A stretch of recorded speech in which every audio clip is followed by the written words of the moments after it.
All right, today I have the pleasure of talking to someone who joined us on the Gateway Experience in Ghana.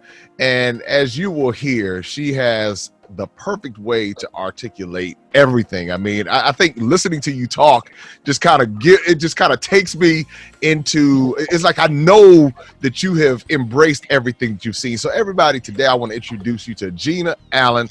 I'm telling you, she is someone who's going to break this down for you. And so Gina, how you doing today? Fantastic, Jay. I'm gonna try not to. That's a wonderful introduction. Thank you. I'm gonna try not to let you and the people down. Oh, you won't. It can't happen. So tell us about your journey going to Ghana and everything. So going on the trip, like I just said a second ago, life changing. Life changing in the sense of already having had a little bit of connectedness. So Ghana, fortunately, wasn't my first jump to the continent. I actually have been to a couple of other countries, but couldn't wait to get to Ghana. And so, and part of that was just really, of course, the historic slave trades. And so, the other portions of the other countries in Africa where I've been are Southern African countries, but just couldn't wait to get there because I wanted to really have the experience of being able to walk in the shoes of our ancestors, for those of us who are here in America, and just couldn't. It's so hard. I'm sure you just had so many conversations with those of us who went on the first group trip with you, and none of us can probably still articulate what it was like walking into those slave dungeons. I know that was just really pivotal, and it was so central. Although we saw some other wonderful, incredible portions of the country, met, of course, incredible people, but just couldn't wait to get there. Feel really different, having had the experience to really literally stand in the places that are many of our ancestors took their last steps on the continent. And so really, really changed me in the sense that I feel connected. I feel that soul tie, the real soul connection, because I got to really be there and I got to feel it. And I could, it was spiritual for me. And so I felt like I was there and I could hear voices. Now, I'm not crazy, people. Right. We got you. Just really that soul connection. And so you feel it and you hear it and you really experience it going and being there. And so it's been absolutely incredible and amazing, and just couldn't have selected a better opportunity to go.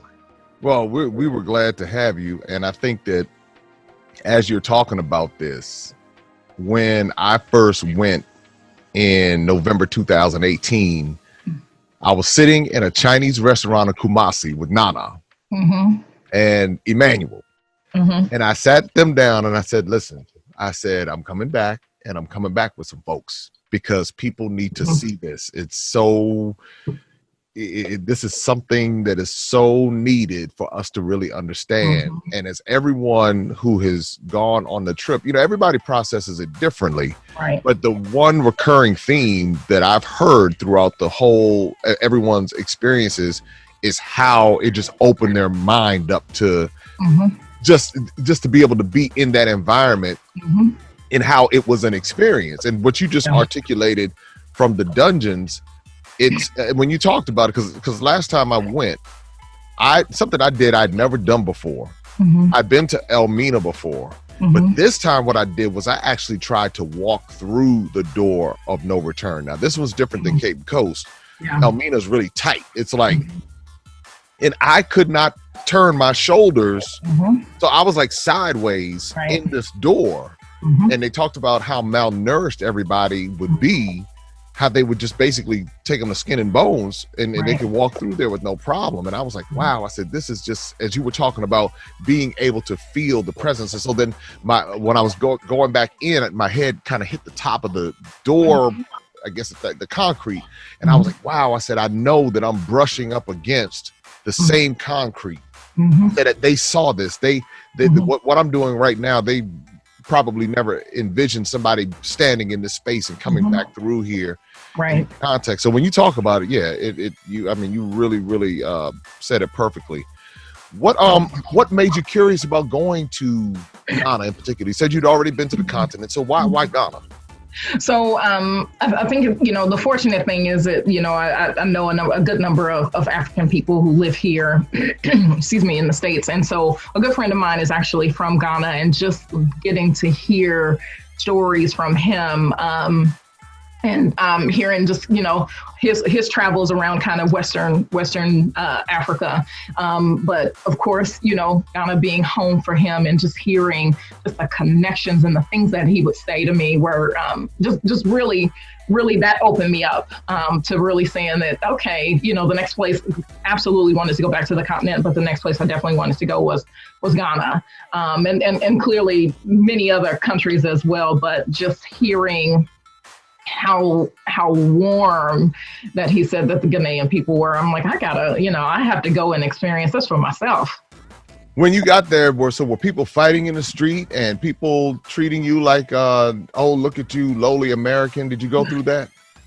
Oh no, we were family. We just came home. It was just, and you've been back multiple times at this point, and so it's like, these are just your people.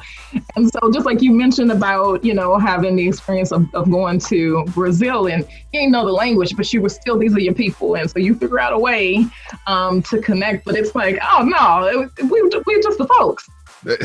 That's the part because for years I was oh no, you better not go. There's going to be some civil unrest. There's something happening over there. You're going to get sick.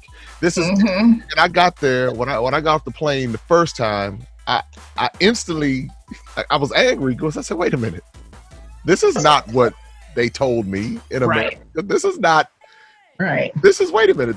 I'm waiting for some sort of gun. I said, I'm more concerned in America. I'm like, when I got back home, I'm the one sitting in the parking lot looking, making sure nobody's, rolling up on the car. And I said, but when I was there, I wasn't even thinking like that. It wasn't like their mindset wasn't even on that particular. This is in Ghana in particular. Now I'm sure there's somewhere, but but it wasn't where we were. And that was the part that I wanted everyone to experience and to see that. Like I said, I've not had a negative experience in nothing severe, nothing negative in Ghana, but even on the continent, I haven't had a negative experience out of any of the countries that I've gone to. Now, don't get me wrong, I'm not naive. I know people are people wherever you are, but it's like people are people in America. Right. So yeah. What were some other things that kind of resonated with you as you were taking the tour? So a couple of other things really stood out to me. And I think, the things that stand out to me the most are, of course, clearly the things that I like the most. So, our naming ceremony absolutely had a blast. Now, the bonus of that is that, so for me, it felt like, we're in the village, of course. And it felt like it was like the village, the normal village party, and they just let us come. Just by the fact that all the babies kept coming in, and the elders, they keep looking up and they keep telling the babies to go out, but the babies, it's like, these are our children. They want to come in. They're curious. They want to see what's going on. And so I just felt like we were just, we were cousins. We came over for the barbecue. Now, of course, clearly it was this incredible ceremony. But it was just, the curiosity of just wanting us to be there, wanting us to be around, and wanting to be around us. That was one of the things that was so wonderful to me. Just like, how do I pull the pieces out? Going to the Cape Coast. It wasn't kind of part of the tour, but being there at the resort at the coast, we met, and in the evenings, after we're doing our tours, we're winding down and we get to hang out at the bar. Yeah. And so we get to hang out with the folks who live there. And it was fantastic. It was just great to kind of sit and kick it with them and talk to them and have a good time. And so, we're out there dancing and singing and, just having a really good time and just kind of chopping it up. And it's literally like kind of going to, I guess what the theme that's resonating is that we're just not any different. We just the people. Just people. I think the group we had was perfect also. I think that part helped to even enhance the experience, because what I didn't know, you know, when you get people together, you don't know. Yeah. You don't know what's going to happen. But I think the way that the kind of the tone that we set, and everybody understood we're here for a reason. And it seemed like everybody was kind of on the same wavelength with it. Kind of when I say that, meaning we were there to see something. And so I just kind of watched friendships develop. Watching you all still hang out. See, I was in Brazil when you all got together. So I told Kia and Dominic, I said, look, when you all come to town, we want to make sure, because they're supposed to be coming to town soon. So I said, listen, we want to make sure that we just keep everybody connected, because I think collectively everybody shared an experience that's very unique. It's something that it's a lifelong experience. And that's one of the things I was really hoping that would occur, but it happened organically. I didn't have to manufacture it. I didn't have to, it was like everybody was like, hey, look, we were sad to leave. And, you know, but we were like, well, somehow we have to stay connected. And, and so that's the wonderful thing. I'm actually going out to Vegas. And when I go to Vegas, you know, I'm going to go see our senior couple. I'm going to make sure we go see Miss Claudette and Mr. Billy. I'm going to go see them, the Archibalds, and Dominic. So I'm going to make sure I see her too. So all of them. So they're in Vegas. So I said, well, whenever I'm in a city, I'm going to make sure I stop by and see folks who have been with us. So that was really, and when you talked about just that time, you know, the downtime, hanging out, that really resonated also. Why do you think it would be beneficial, or do you think it would be beneficial for young folks to be a part of trips like this? Because I know that was something that we talked about on the bus as we were traveling. Why do you think that it's so important? So probably more reasons than I can name right now, but just a few. One, absolutely think it's important. You know, I think it was, you know, we had a couple of young people on our tour. And so even as you guys we had our last prep call before we left. And when you told us the ages were 10 to 90, we're like, what? Like, how's that going to work? How's that going to work? Right. Right. And so I'm sure, like, you know, to the point you just made, great crew of people, but just thinking about the life that our young people on the trip brought, like little Marcus, I think we all love him still. But having Victoria there, who was, you know, the teenager who was there, and just the seeing her kind of come out of her shell and just add so much energy, and, you know, a little bit of a quiet energy, but just her energy, and knowing that she was there being an ambassador for people in her age bracket. That's the important thing, is that she's the person who gets to go back and tell everybody, like, listen, I'm this age, I'm this younger age, and I went and one, had a great time. Two, I saw some things that I can't, that I can describe to you, but I can better show you by taking you back. And so just really creating that curiosity in young people, creating the desire to want to travel, period, and travel internationally. And like you said, we're older folks. And so how long did it take us to just dispel those myths? Yeah. About, folks who look just like us. But now young folks, those myths don't exist for them. They're not going in, they're not biased and prejudiced like we've been poisoned to be, over these decades. Whereas, they're under 20. And so it's like, they're just sponges, they're open. And so the wonderful thing is that they're sponges and they're open. But what they do is they do this, and they communicate, and they share that stuff, and they affect one another, and they put that information out there to each other. And I think it's just the fact that they're able to take it in without bias, but they're also able to give it out because they share with one another much better than we do.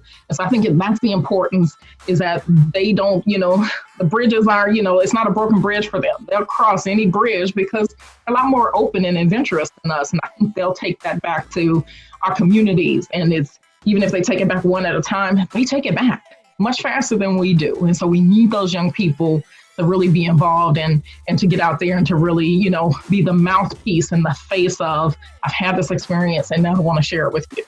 Yeah. And that's one of the things that we're going to make sure happens, because I'll often reference how it took me until my mid-40s to be able to work up the courage and the desire and the curiosity. I probably had a little bit of curiosity, but then I had to work up the courage, and then past the courage, I had to work up enough of a desire to want to even go.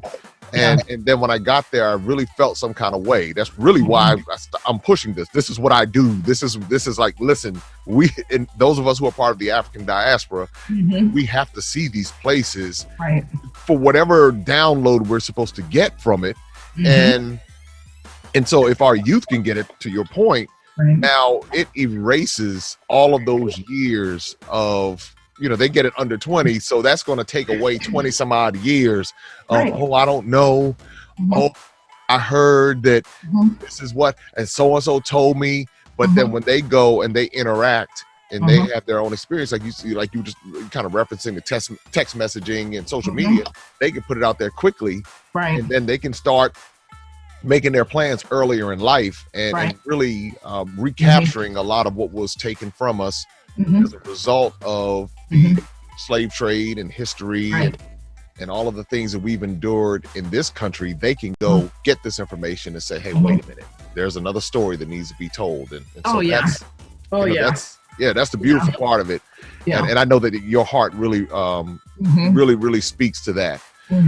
Why do you think it would be beneficial for, say, someone who is even older than us to go? Because I'll tell you that on the tours, the two that we've done, we've had several people in their 60s, 70s, and obviously we've had two in their 80s. They saw something. Why would it be beneficial for them, do you think? Yeah, similar but different reasons as for young folks. and love what you just said, is that love how you were, you're open about the fact that, it took you until your mid 40s. I'm also in my mid 40s. I've had a few different experiences, but still, need more. And at this point, you've done this multiple times and you're still learning. And still absorbing. And I think it's for the same reason, in that we have so often listened to they and them. They have told us and we listen to them and they told us all of these things. And so, to see our elders, be able to get this connection and to be able to dispel the myths themselves that they were fed, and then ultimately there are elders, often unbeknownst to them, they fed it to us. So, we got a lot of this, a lot of the stuff that a lot of misinformation from them, but they were fed disinformation as well themselves. And so, it's so interesting. You're going to see, Mr. Archibald. I was sitting next to him as a part of the naming ceremony, and just to watch him and how into this ceremony he was, and they washed his feet, and he just felt so regal and so honored. And then, of course, they honored him because he was the elder that was there. And so to see our elders from our home communities, to see them be reverenced by the people on the continent, so that they know this is the way that we really should be treating you. And unfortunately, so often here, we don't get that kind of learning to know how we should treat our elders. And so just the fact that they get to experience this and dispel those myths that they got and they gave to us, and then to see them be reverenced and treated with such utter respect, is all the reason that they need to go too. And, we still need them, just like young people will spread the word, we still need to learn how to sit at the feet of our elders and to absorb that information. And if they're correcting or changing information for us, that's exactly what we need for them to go and get that for us too. You said it perfectly again. And I'm just watching all of our elders that have gone. They have all been blown away. Wow. And when I was sitting next to Mr. Archibald and Mrs. Archibald, and I'm just sitting there listening to them, and he made a statement. I think it was when we were coming back from, it was somewhere we were coming back from, and all the cows walked in front of the bus. He said, "I do declare, I have never seen anything like this in my entire life." Oh my God. And so, for me, being at that time I was 46, and so I'm listening to him, and I know that he's right at 90, and I'm saying to myself, wow, this is an honor to be in a position to create a space for one of our elders to see things that he has never seen in his life. I said, this right here is worth everything. And of course, with our young people being able to see it and get it early, but to be able to witness him get it. And I'm looking, I'm saying, wow, that's why I say it's much more than a tour. You know, this was, it was a tour, but this was like an awakening for many people. It affirmed a mission, you know. Clearly this was a mission that you were supposed to encounter for your life. You know, just it was incredible just to learn how many things that you have been involved in your career and in your entrepreneurship journey. But just to know that, like, you got a taste and you're like, I have to open this up. And so, you know, absolutely. That's what it is. That's what it's all about now, because of people like you. And I mean, there's certain people that just stick out to me. Everybody, I mean, I can remember everyone, but I remember that you had no problem just articulating what you were seeing. And it just always resonated. And I was like, you know what, that's deep. That's deep, you know. And I'm just listening. I said, that's deep right there.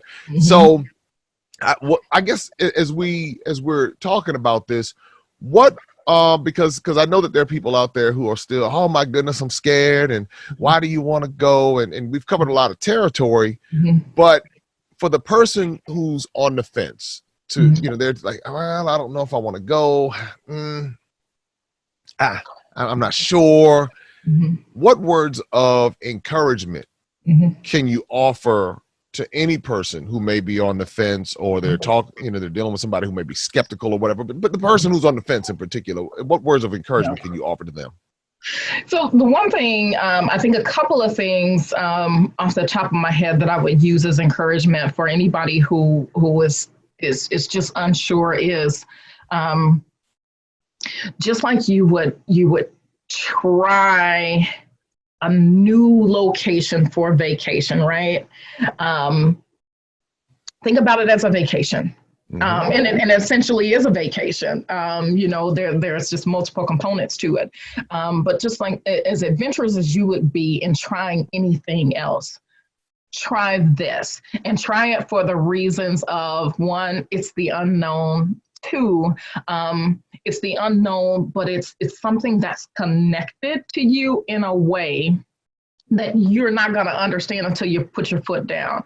You know, I think honestly, one of the simplest things I can say, Jay, you know, and I experienced this again when we got to Ghana, but the first time I went to the continent, I flew into Johannesburg. Okay. What I can tell you is that when I got off that plane, and I went in 2009, when I got off that plane, and this would be one of the reasons I would say is that if you're skeptical, go so you experience this moment, is that when I came down the stairs off the plane, and as soon as I put my foot on the ground, I felt like I was at home.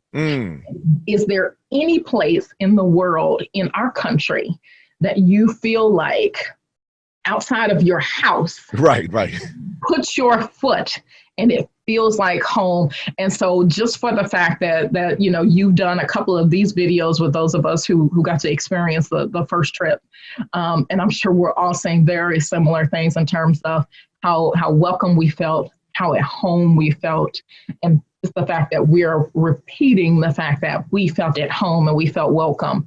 I want to encourage people to take the risk and to try it, and to try to see if there's any other place that you can go that you would put your foot down, you would look around, you would see that everybody looks like you, and to see if there's any other way that you can feel other than to feel like you're at home. That's the bottom line for me. Well, you said it perfectly. I mean, you had me thinking about it, because I was like, you're right. That is the one thing that I felt when I got off of the plane, and I just looked around and I said, wow. And that's why I said I got angry, because I was like, wait a minute. Why didn't they want me to come back here? I was like, why didn't they want me to come back here? And that goes into a whole other conversation. But I was like, why didn't they want me to come back here? Because what is there to be afraid of? What is and so again, my mission is to inspire as many people as possible with the however long I have on this earth. Yeah. And you know, I'm hoping and praying for many, many years. I'm hoping I get up there like Mr. Billy. You know, I'm trying to do that. Right. I'm talking to him saying, now, what did you do? I'm trying to get some pointers. Now, how'd you get to 90? Because, you know, I'm about halfway, you know, I'm a little past halfway there. So tell me what did you do? And so it's like inspiring people to go and to get rid of them and they and what they said and you know, they told me. It's like, no, go see, download it for yourself, and just allow that experience to be what it's going to be for you. It'll be priceless because you'll be the one person at the conversation at Thanksgiving and everybody's talking about something. Yeah. So have you been to Africa? Oh yeah, I've been there. Like what? Yeah, exactly. Right. Exactly. Did the elephants get you? Did the I don't know, did the Zika get you? Did, you know, you know people, it's like so, and you know what, Jay? Not, you know, we for the most part, our folks, we were healthy. Yes. We had a good time. We certainly, people, go for the food. Right. Some great food. I promise you, go and eat in Africa. I promise. Go to Ghana. Go to all the other countries. Oh, right. Because when I've been to other spots, I've been eating too. I said, oh man, I'm telling you, we had some of the best fresh. Yes. I promise. Listen, I'm a fan of chicken, and you have not had chicken until you have fresh chicken.